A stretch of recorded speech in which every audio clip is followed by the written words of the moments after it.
Tani, çështje që s'ka të bëjë me zgjedhjet, ka të bëjë me veprimtarinë normale të Partisë Demokratike dhe ka një fondacion adhetar shqiptar-amerikan që ka ofruar një shërbim nëpërmjet një kompanie për cilin nuk ka asnjë vendim për të tërhequr, por që ekziston një klauzol që çdo kohë palët mund të tërhiqen. Mariglen Kume nga MCN.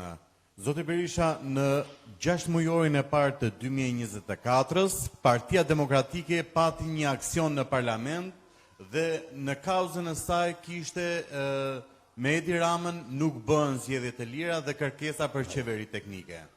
U tërhoqet nga ajo kërkesë dhe në korriktet 2024-s bërët bashkë me zotin Rama ndryshimet në kodin zgjedhor.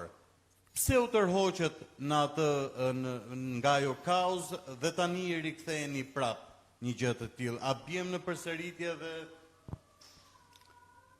në aparencë është siç thoni ju.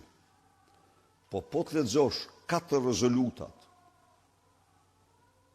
rezolutat e të gjitha partive që sot sundojnë botën, që qeverisin botën në të 4 ante e saj, tregon se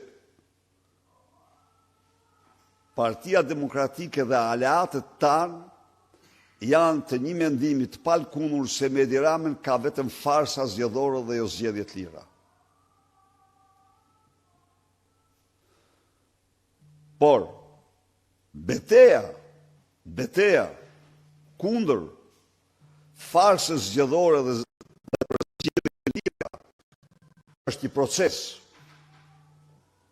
është themelor, nuk ka asgjë më themelor për një vend se sa rikthimi i votës lirë. Vetëm atë do e marrësh si proces. Ajo ka 2 rrugë. Rrugën paqësore për cilën ne jemi të përcaktuar dhe që kërkon një proces, ka pastaj rrugën armatosur me gorila, por ne nuk jemi të kësaj rruge.